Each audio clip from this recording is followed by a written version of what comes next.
Hi there, Cy Williams, Hi Canada Magazine, Psychedelic Canada Magazine. I'm here with Bruce Linton today, and we are catching up on all things cannabis and psychedelics. 5 years or so. It's been 5 years. Wow. I remember our first interview. It was 5 years ago. It was a telephone interview. This is actually our first in-person interview. And it was one of the big interviews for Hi Canada Magazine, one of our best downloaded issues of that year, most frequently picked up. It was an honor to interview you then, Bruce, and it's an honor 5 years later to talk to you again. So, well, one of the jokes I offer is I never met a microphone I didn't like, and part of the reason that matters is it's not I'm trying to promote or pitch me all the time, but usually I have something I want people to know about, right? And so obviously 5 years ago, I was trying to frame, where can cannabis be? What can happen in the world? Why is the world receptive today in a way they weren't even 2 years earlier? that's right. And we saw a bunch of it. I still think that COVID was a bigger decelerant of cannabis evolution than the Republicans. Yeah, and I mean that in that we got Republican bills coming forward that they want for the next election. I don't believe the U.S. is doing anything until the next presidential election. I agree with but you. But they both sides want to say, look, we had something we're in favor of, because they know to get reelected, you can't tell people like 70% of the people support regulating cannabis. A really bad way to get elected is to say, you know what, you're wrong, you're stupid, but please vote for me. Like that generally isn't like the greatest pitch. And so You're wrong, you're stupid, but I want your vote. So they're setting it all up, but like COVID slowed Germany. Germany announced, 2 weeks ago, we're going to actually have federal cannabis recreationally available. I believe you could go to Germany today, if not for COVID, and it would have been available. I believe that too. And if Germany had it available today, I think you would vacation in Greece and it would be available. I believe there'd be parts of Italy where it'd be available. And so COVID's really took the wind out of it, but it was good to see Germany actually do something other than battle COVID.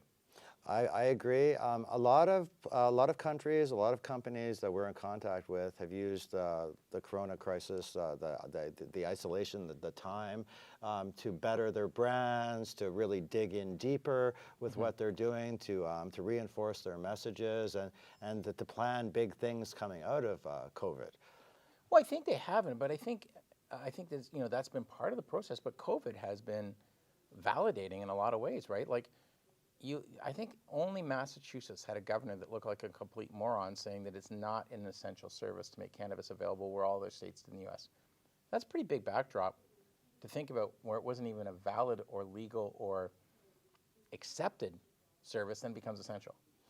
And so, that there's been COVID shook up a lot of perceptions and put a lot of strength in people's position. I think some of the science was harder during COVID. Right? So hospitals were a little busy, or perceived to be a little busy. So things like maybe having a sleep trial, well, that kind of stops. Okay. And so what I'm a bit worried is that brands and interesting products, you're seeing how popular these, sort of, I'll call them infused pre-rolls are. But I'm not seeing that there's been as much progress on the science file. No. And that's disappointing, because I think it's an actual mic drop conversation done. This is valid when you can say, here's what it can do for your dog. Here's what it can do for your former service person in the military. Here's what it can do for the unable to sleep. Here's the dosage, the combination. When you can show that on a pure evidence basis, a lot of these conversations now go to, sorry, I was wrong. I honestly thought we'd be here before that.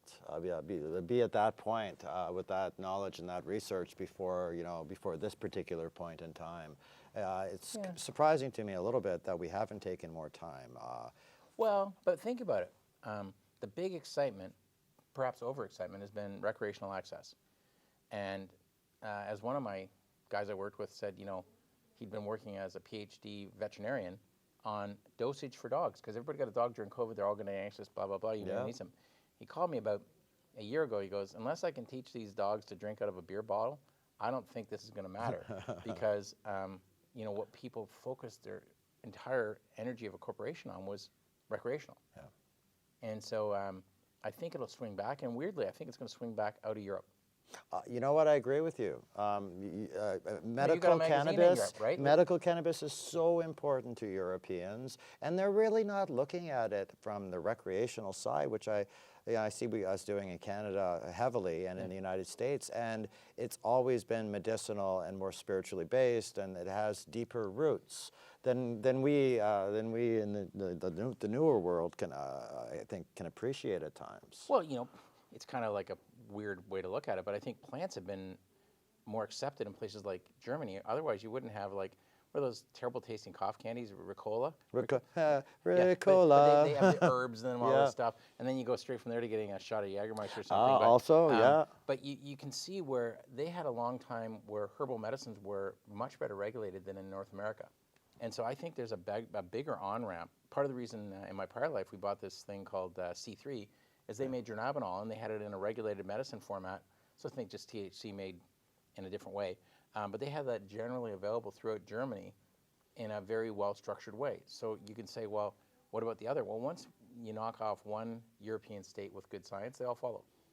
Good regulations will follow. Yeah, good will follow good. Now you have 1 foot strongly in cannabis on a global level, and you have 1 foot strongly in psychedelics, also on a global level. So how are you balancing the two sides of the coin right now? Well, it's kind of funny. They're at little different stages, right? So about 2 years ago, I started getting really active in psychedelics. Okay. And it's a bit like why I got in cannabis. I wish it was because I'm like super cool and knowledgeable, but I'm not. You could just go with that. I'm Nah, good. it's not valid. What I just saw is really bad public policy that was completely counter to the way people were using these products.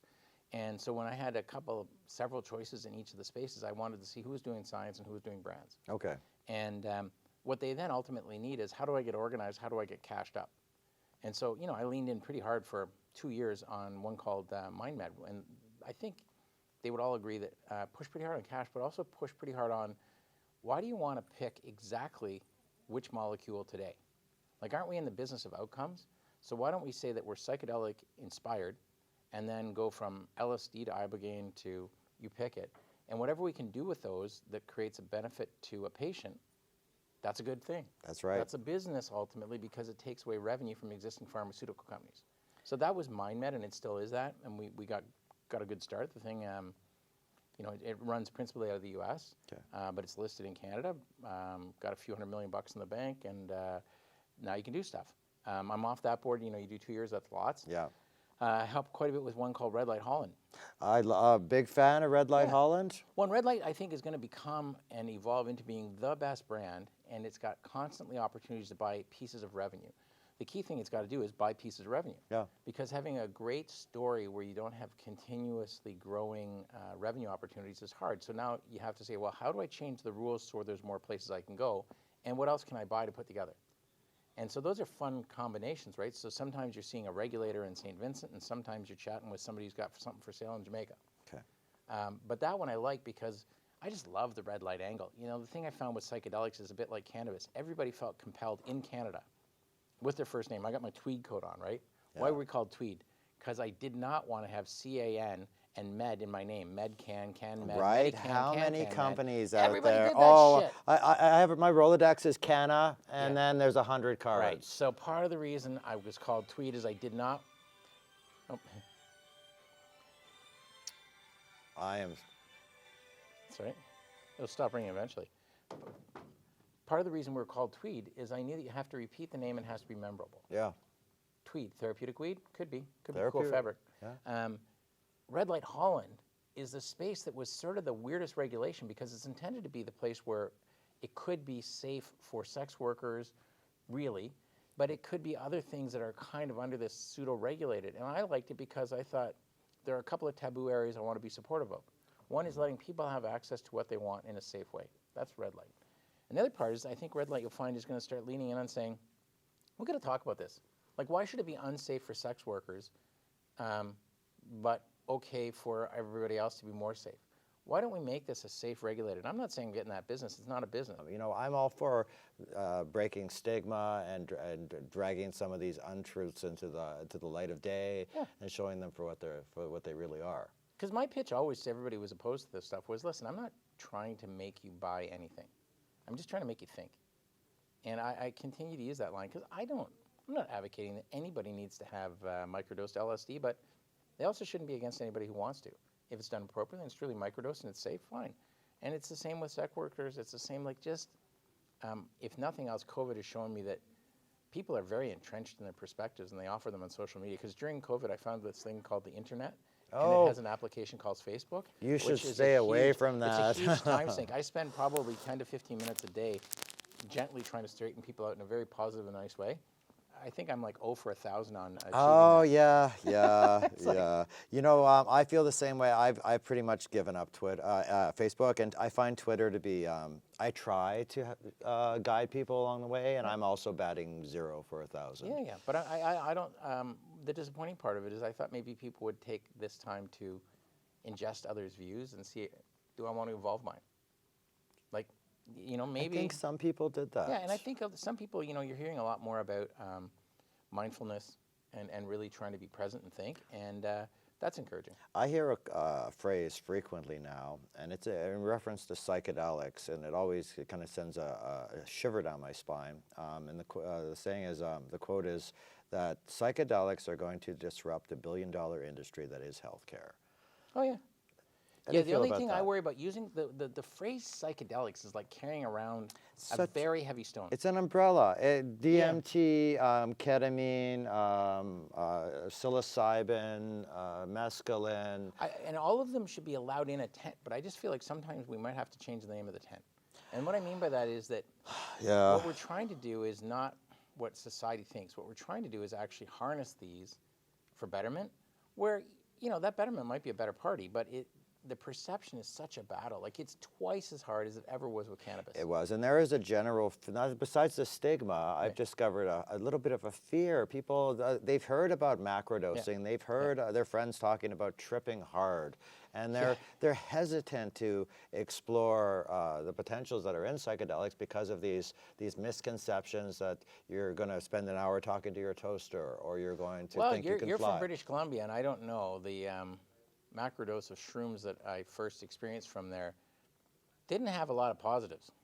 No, like it wasn't like that. I went, hey, let's do that again tomorrow. So I do think there's fears, but it's the same with cannabis edibles. So but I just think there's so many people who are not sure why they're concerned. We have to figure out how do we get the conversation going. I'm not sure the word psychedelic always starts at us on our best foot. Yeah, I could see that. Time check. Okay, we should do 2 minutes more. Okay, let's talk for a second about Gage Cannabis. Yeah. I'm a big fan of Gage. I love how Gage Cannabis supports the arts. We did a story on Gage last year, and I was just blown away by some of the art that I saw, artists that your groups were supporting. So there's a couple Gages. There's one in Canada, one in the U.S., That's and they're right. sisters, if you will. They support a bunch of things. Like the coolest hoodie and hat that I got is basically Gage USA in Michigan. Partnered up with Michigan Proper and a group to really talk about injustice. Like, what can we do about injustice? What can we, and like in a way that's like a welcoming conversation. It's not going and punching somebody and saying, now I need you to agree to like rescind any prior convictions for a person. It's actually just going and saying, do you think this is fair now in the light of all that we know? Have an intelligent discord about it. And it's a really intelligent discord. So Gage has done a great job in bringing their own brand, multifaceted, done a great job of locking up cookies for Michigan and into Ontario. People in Canada have been buzzing about cookies. And cookies, I was wrong like crazy on, could there be an amazing flower brand that just jumps out ahead of everybody else?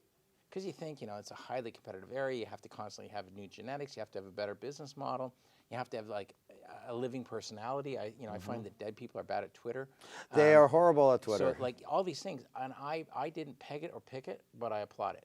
Okay. And I'm blown away with how powerful cookies is and how I think flexible it's going to be for the next 5 years. And from my perspective as a national magazine traveling across Canada, I'm hearing people talk about cookies from in every corner, from the Maritimes to British Columbia. Well, I got a couple of 2 boys in university, and if I ever have swag, I always know what's really the swag to have because I don't got any.